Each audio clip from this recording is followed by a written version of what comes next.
So here I am in Paris, meeting this wonderful, wonderful leader, Connie-Lee Bennett. Thank you so much, Connie-Lee, for accepting my invitation to record this interview. It's my honor, really, to thank you very much for inviting me. And rather than introducing you who you are, I'm going to just ask the question that you always ask everybody. Who are you? You know, when I first started with that "who are you" question, I never realized that whenever people interviewed me, they were going to ask me the same thing. So you got to be careful what you put out there. But thank you for asking that question because it's different who I am and what I do. You do, right.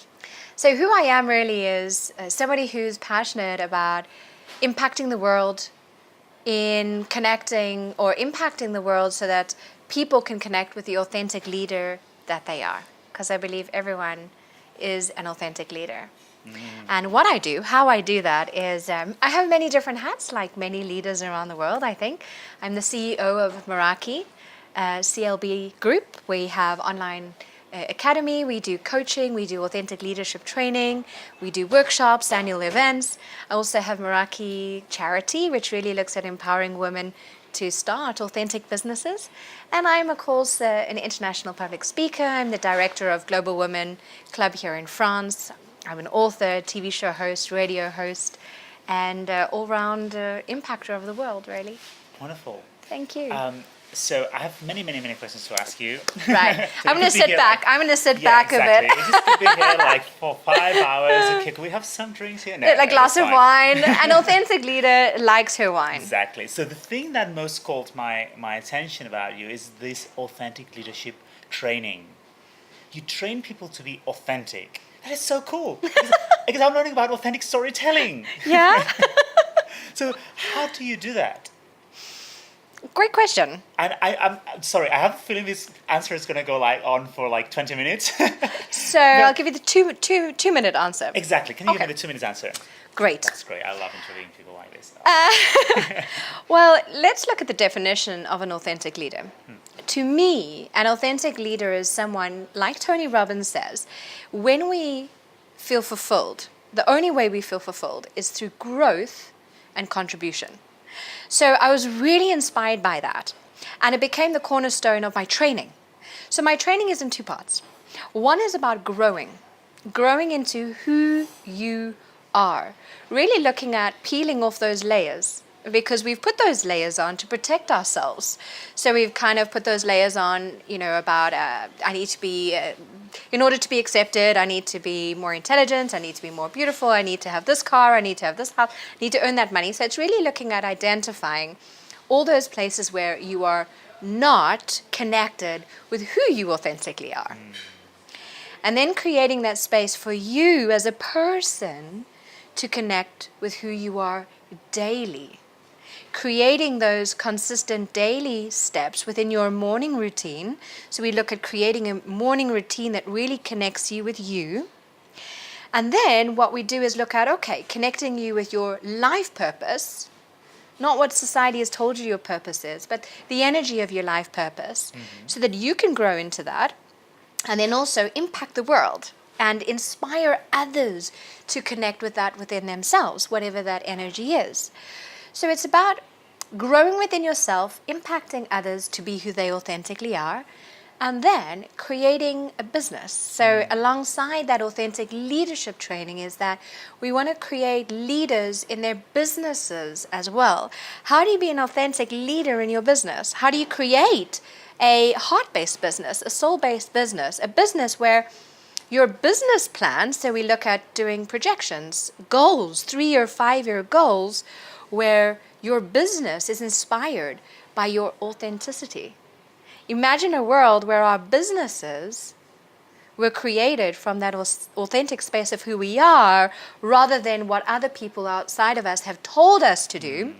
We're inspired by people outside, but what we do is we take all that information and we simplify it and then amplify it from the unique drop of your soul's purpose, your life's purpose? See, that's I think where I got it wrong in my life.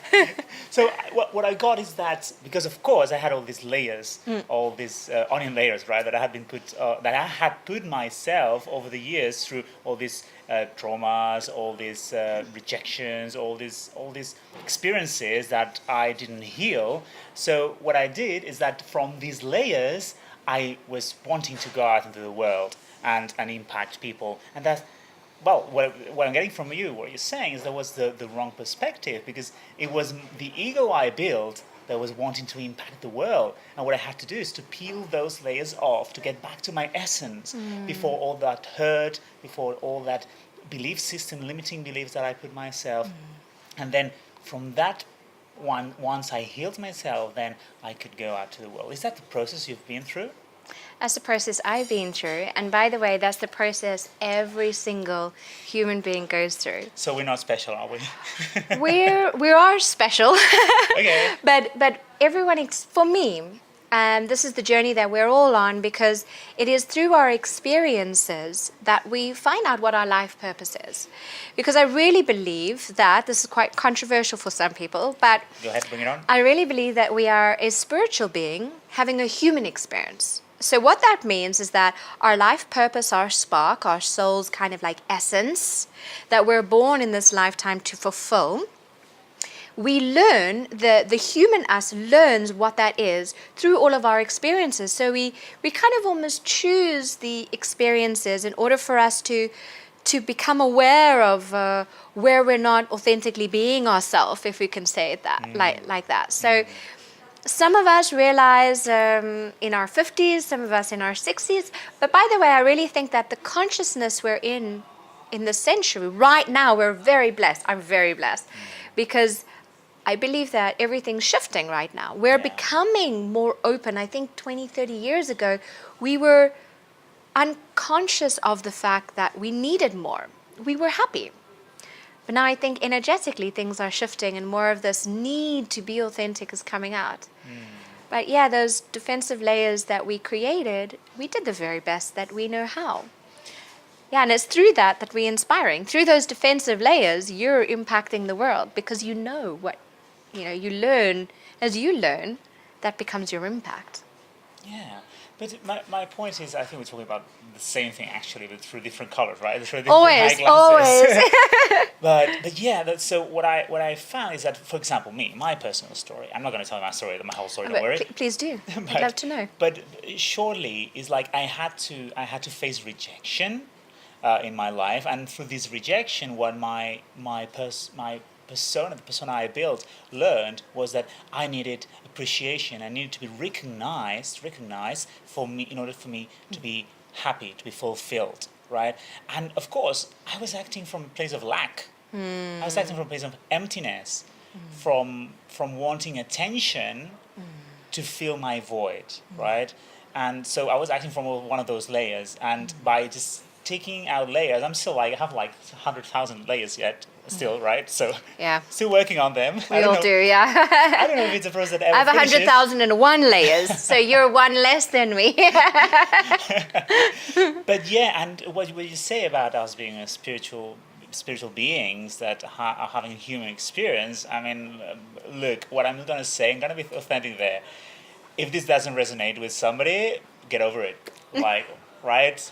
I mean, when we dream, when we're sleeping, when we are in meditation in this higher states of consciousness, this is all we feel. Don't you agree? That we are one, that we are spirit. That actually the dream is when we are awake. It's interesting, like a different shift, isn't it? I think a lot of people think spiritual being can be whatever they mean by the term spirit. Some people say it's your essence, your gut, your higher mind, it's different things for different people, but I think that feeling that we are a spiritual being is what everyone really does feel. They connect with that. Right. But as you were talking about these whole layers thing, I was reminded about what Louise Hay says. Do you know Louise Hay? Yeah, absolutely. Love her. She was so one of the sad when I learned about her death. yeah, she was one of the key cornerstones, kind of pivotal mentors in my life. And she used to share that there are, underneath all of those different layers, those hurts, those rejections, those belief systems, there's only two belief systems. And that is, I am good enough or I'm not good enough. So you imagine for a moment you're 2 years old, right? And you're doing something. I always talk about jumping on the bed. Let's say you're 2 years old and you're jumping on the bed. Mom walks in and says, don't jump on the bed, right? What happens in that moment is that you hear, don't jump on the bed, but you're unable to consciously process that it's mom having a bad day. It's got nothing to do with you. She's worried about the bed caving. She's being conditioned by her own beliefs. You're not hearing that. You're hearing, ooh, I've done something wrong, therefore I'm wrong, therefore I'm not good enough. And in that process, unconsciously, your body attaches itself to an emotion, like it's like a, it goes into trauma. You were talking about trauma. We experience that emotional trauma. We don't want to feel that feeling again. So we create the defensive mechanism of, okay, I'm not good enough. Mom's angry with me. In order to be accepted by mom, I need that acceptance. It's from that space of lack. I'm not good enough. I need to be obedient. I need to be reserved. I need to not fully express who I am. And I think this is the first kind of like under belief system of it's not okay to fully express who I am. It's not okay to be me. And that's when people pleasers are born, right? That's exactly it. People pleasers. We sacrifice who we are in order to please people, to be accepted, to have a place in this society. Yeah. Right. So my question to you is about freedom. So you connect freedom with authenticity, and you say that authenticity is actually the stepping stone to freedom, right? Yeah. So my question there is, if all of us were totally free, I'm going to be the devil advocate here. I'd love it. So. I need you to challenge me. So if all of us, all of a sudden, one day, just like this, we became totally free, authentic, how could we cope with ourselves, with each other? And I'm gonna give you an example. So I've always been told as a child I was too much, too intense, too deep, too everything. I'm like too much for some people, right? So what I've been learning is I had to tone myself down in order to be likable. If we just tuned up this for all the planet, all humanity, what would happen? That total freedom. I have two thoughts on that. My one thought is that as a spiritual being, I believe that if we were completely free, we would have learned all of our lessons, which means our vibration would have completely gone up, let's say, for example, higher. It would have gone to its highest. And we wouldn't exist anymore because we would be a spirit, right? We'd be back to that energy of connection, right? That's my first thought. To my ego, that idea of non-physicality is very scary. Yes. Because my ego is attached to my body. Of course. It's like A Course in Miracles always talks about. It's like, the ego, its worst fear is not existing, not being, so it needs to fight for it. Right. And that's ultimately, the Course in Miracles talks a lot about identification, right? About nothingness, about meaningless lives, right? And I like at first thought, like, what, meaningless life? No. Life is empty and meaningless? No, it's unacceptable. I'm going to add meaning, to absolutely everything. Sorry, I interrupted you. So that's the first thing. So that's the first to your thing. Mind. But then the second thing is, I kind of feel that we have glimpses of that in humanity. So if I could share, when we were chatting earlier on, and even now in this moment, if I can really look deeply into your eyes and to connect with who you are, not on a human level, but see the spirit of who you are, and me provide that safe space for you to be you, and I feel you provide that safe space for me to really be me, then we're having that beautiful connection. And in that connection, we lift our vibration, that vibration is then shared to everyone around us, and it just becomes so beautiful. And I think that we have these glimpses every now and again in humanity with certain people, and it's becoming more and more. So imagine if it were to be 24 hours a day. I don't know what would happen. It would be beautiful. Yeah, we would forget to eat. We would forget to, would be in bliss, constant bliss, wouldn't we? We would. And I'm wondering if so you've got me thinking, right? Because I think that my ego is like, no, but I still want to be consciously aware of something so I can make an impact and, have meaning. Yeah. So my ego jumped in there and I was like, oh, no, how am I going to worthy. answer this question? No, I don't know if I'll be worthy. But it's an interesting thing to think about. That's the goal we're aiming at, right? That's the utopia, and I mean it's not a utopia. I totally think this is available to us, right? Yeah. Actually, I totally believe. It took me a while to believe this, but now I totally believe that each and every one of us have the potential to reach enlightenment in this life. Absolutely. It takes a lot of courage to say this, because then the next step is, well, just do it. Yeah. Work towards it, right? It's hard because enlightenment comes through us learning our lessons. Each lesson, each rejection, I think rejection, shows us where we're not in alignment with our truth, where we're not in that authentic space. So each rejection, each hurt, each pain, each lack of worth, reflection is really something that is difficult. And we need to go through that to reach enlightenment. So it is difficult. We can do it in one life, but I'm going to try a few lifetimes. I don't know if I want to experience lots of rejection in this lifetime. But there's only now. There is only now, yeah. That's true. So it's about being in enlightenment just in this moment with the person that you're with the things that you're doing. It's the being in enlightenment in all of your actions and everything that you do. See, by you just saying that, I feel more calm.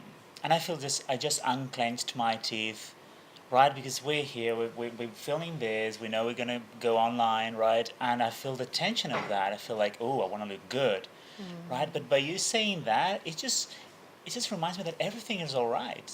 And there's nothing I could say that could be wrong. No. There is no right, I believe, controversial, there is no right and there is no wrong. There are only actions that are in alignment with your truth and actions that are out of alignment with your truth. But yes, of course, there are things that people do, by the way, that are not okay and that are okay.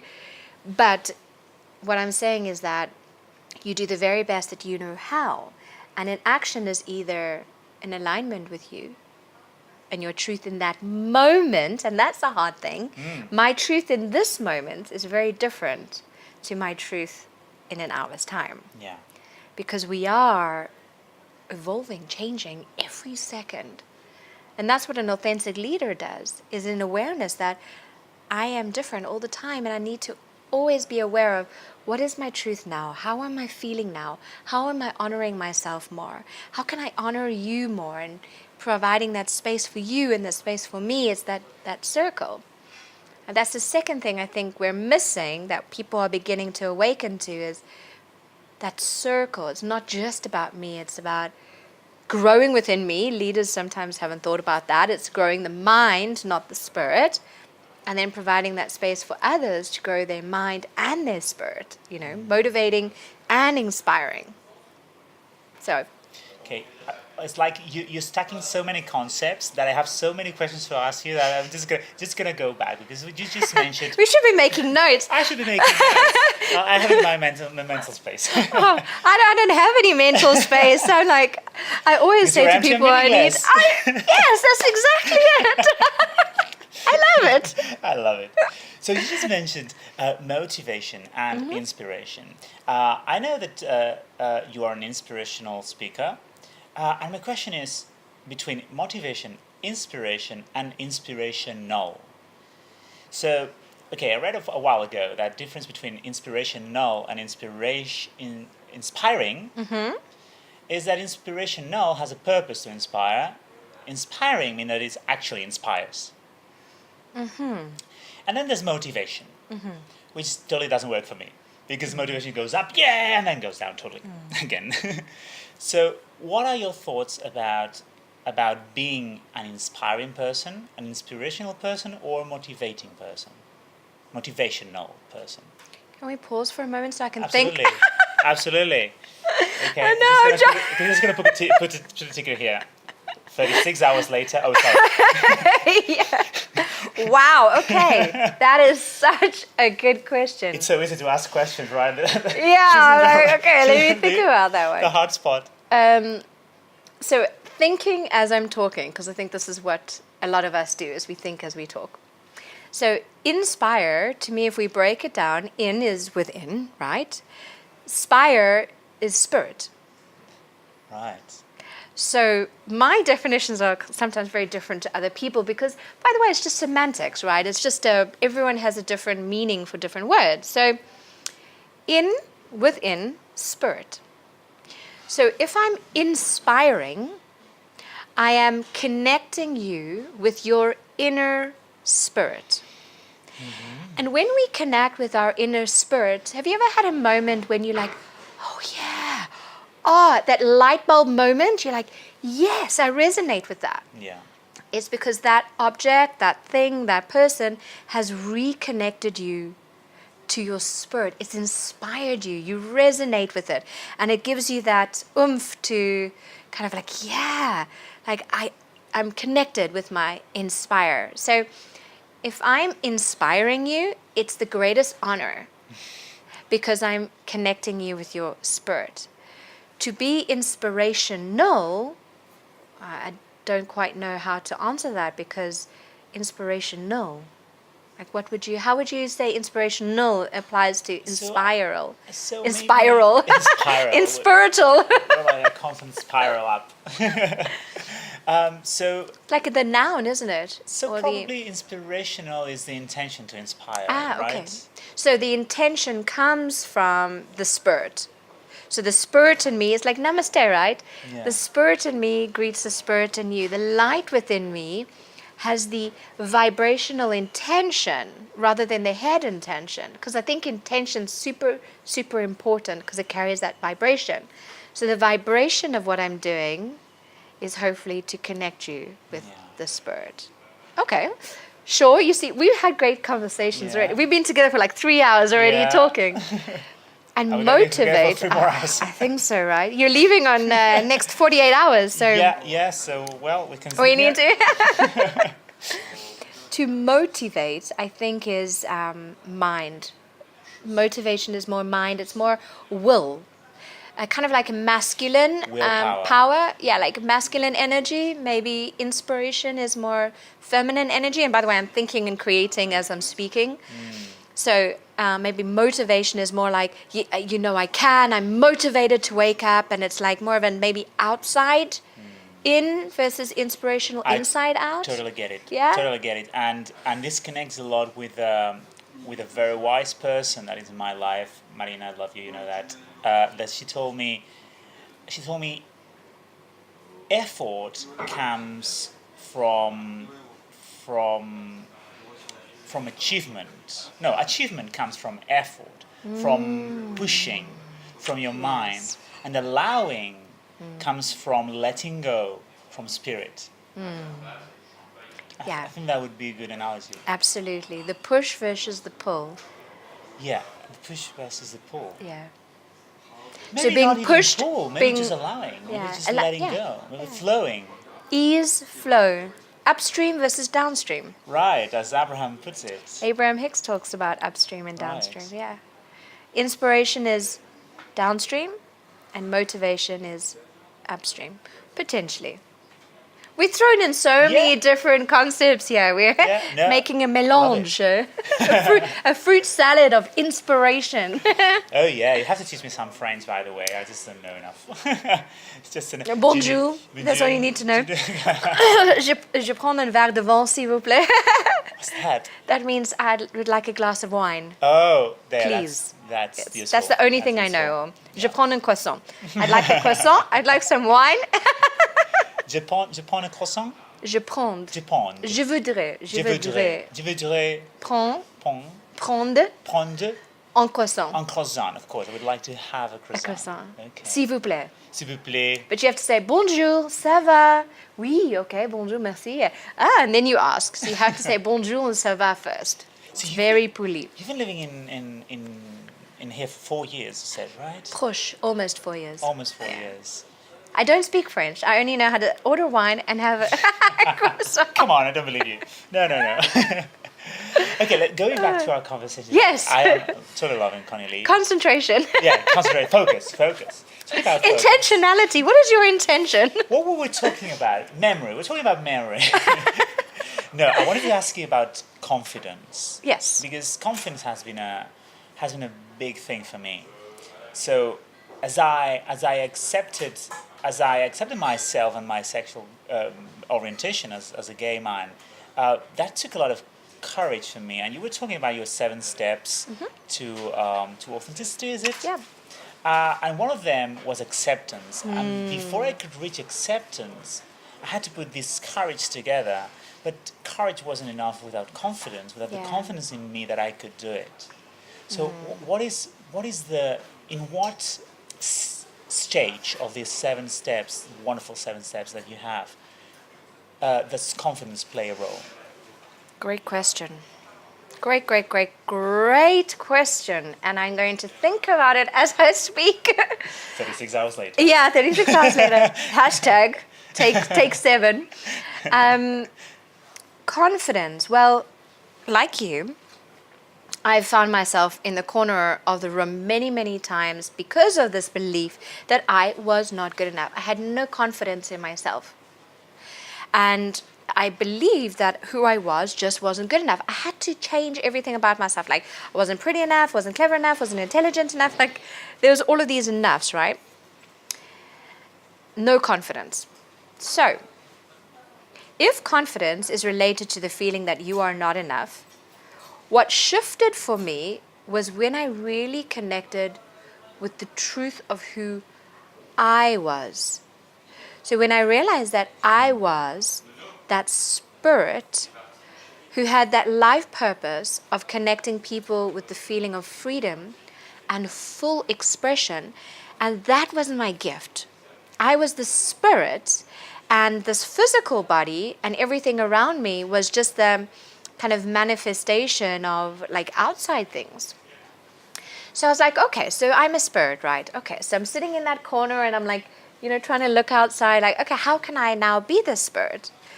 And then when I realized that it was about me being that spirit with you in this moment, no matter what I'm wearing, no matter what you think of me, because your thoughts of me are just seen from your filter, right? We were talking about that. Right. So it's about you, not about me. So I was like, okay. So when you're rejecting me, it's your lesson, not my lesson. And that was the second thing is I'm a spirit. It's about you and not me. I started finding the confidence because I started connecting with the truth of who I was. So in what step is connecting with the truth of who you are? That's the awareness, which is step 2. Okay. So step 1, as you know, is about trust and safety, like feeling safe to be you. So you have to kind of first be in that space where you take a step back and are like, okay, I can be me. It's safe for me to be me. And a lot of people, I think maybe 80% of people don't feel that safety, right? Okay, so step 2 is the awareness, which is who are you really? Being really aware of that. And I think that's where the confidence comes in, because when you're aware of who you are, you can begin to accept who you are, and that's when the confidence comes in. Maybe it's a dance between step 2 and 3, acceptance and awareness. Okay, so it's really at the very beginning, I steps think 2 so. and 3. Yeah. But I think confidence plays in maybe all of the different steps, because when you're looking at releasing, which is step 4, you kind of have to have that courage to let go of the ego. You're like, I have to be confident, have to be courageous. And then inventing, which is step 5, inventing from the inside, being inspired. Like, who am I really? Like, how do I want to invent my life? Like, how do I want it to physically manifest? That takes a lot of courage as well. how do you invent from a blank slate, bypassing the story that my mind keeps shouting at me? My story about my past, about my limitations, the idea I had about myself that I want to transcend, but still have my mind shouting at me all the time. So how do I invent from a blank slate with that? Every second of every moment of every day. Because we think that the monkey mind, the ego, we think it's going to be turned off. Yeah. That it never does. And that was the biggest lesson for me. I've had many lessons, but one of the biggest lessons was I need to learn how to manage my continuous thoughts. They're not going to go away. I need to manage them. And it's like every moment of every day looking at feeling safe, being aware of what the thought is, accepting the thought, because the thought, by the way, is just that scared child that is the defense mechanism. So giving it love, releasing it, saying that it's okay, and then thinking, okay, inside out, who am I in this moment?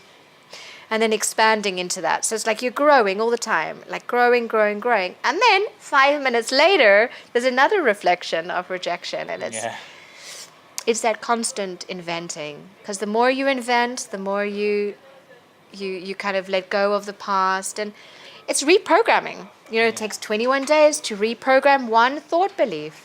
There's trace decay theory that talks about the more you think something, the thicker the neurological trace becomes in the mind. The more you don't think it, the trace becomes, weaker. So it's about programming every moment of every day. And this is your human experience, unfortunately.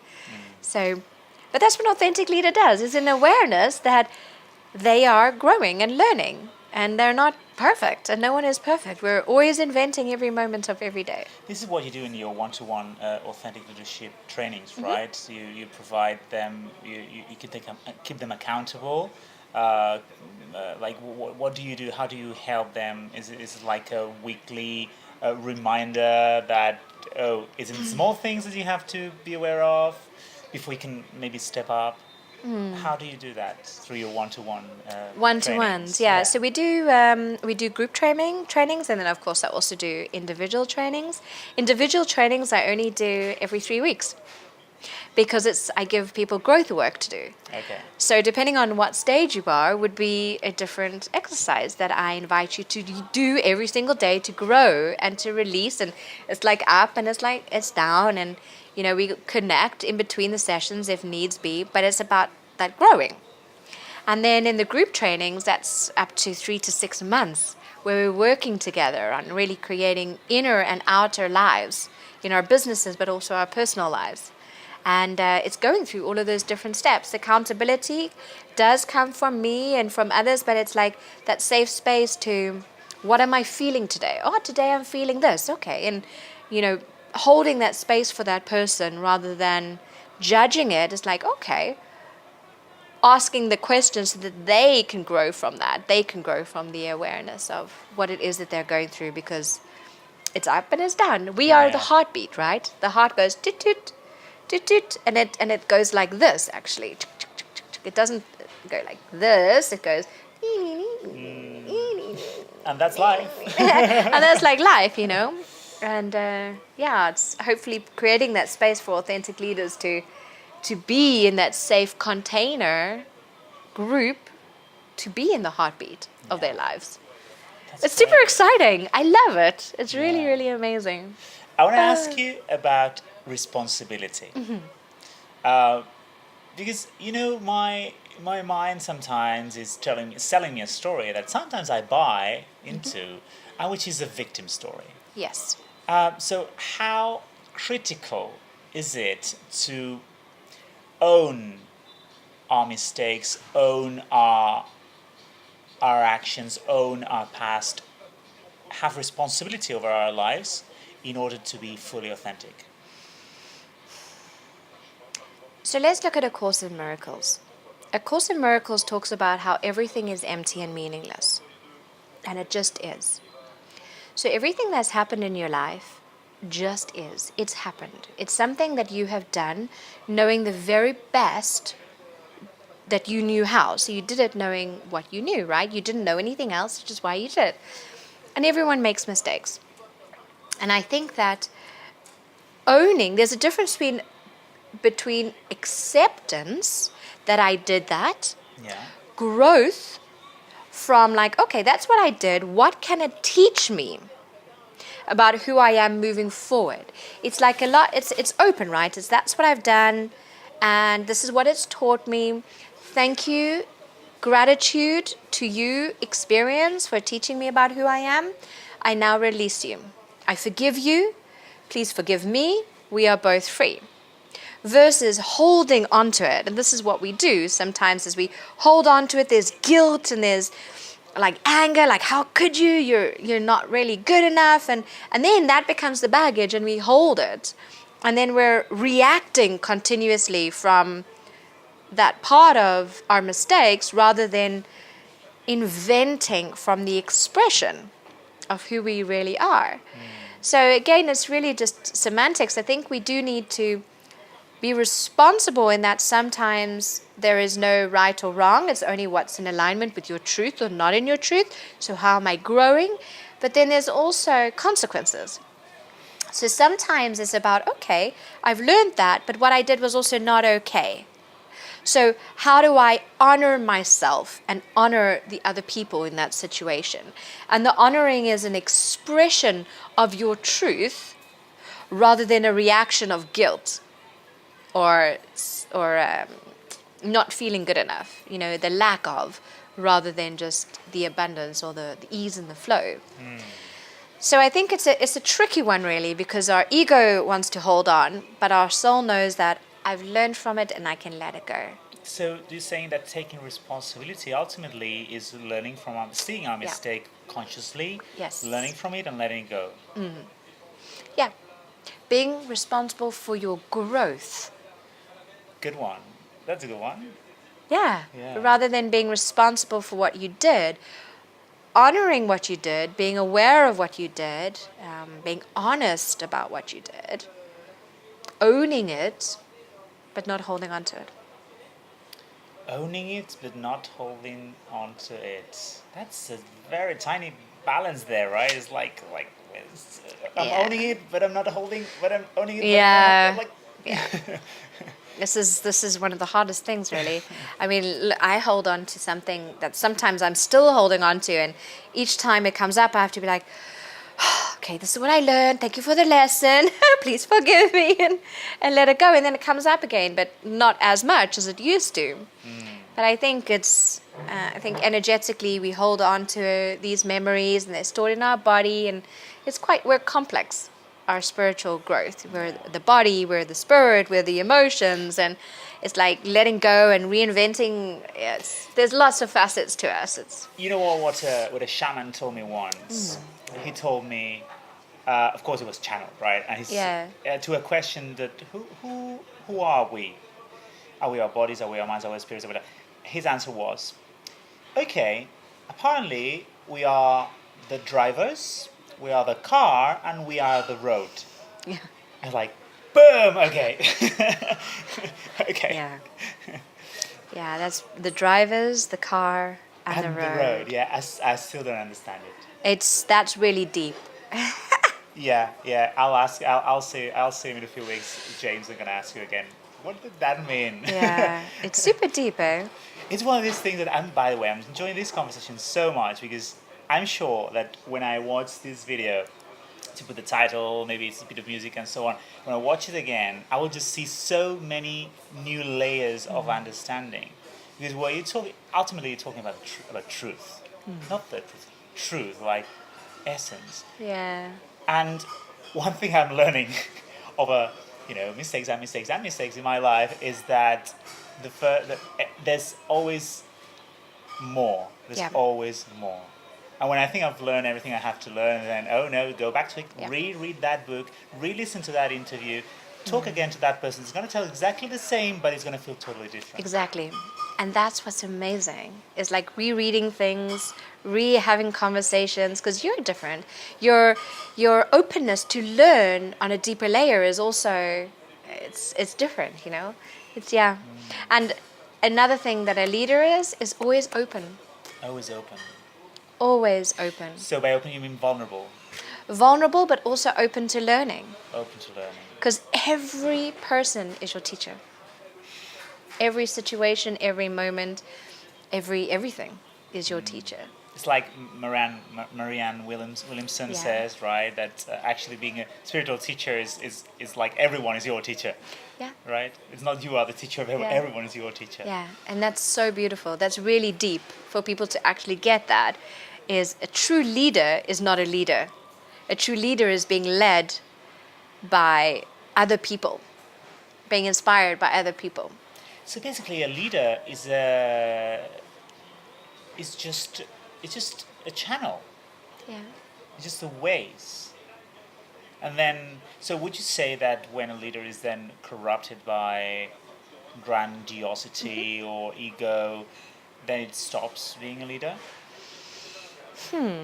Does ego disqualify you from being a leader?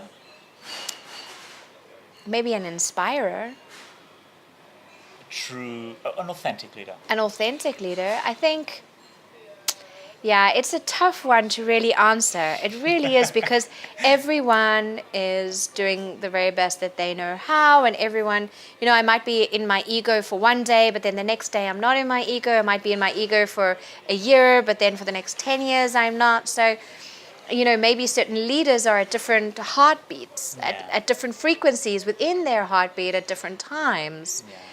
But yeah, it's about, I think, you connecting with that resonance. Because as you change, you need different people. Yeah. So maybe this leader's not in vibration with you at this time, then you find another one, and then you come back to that leader.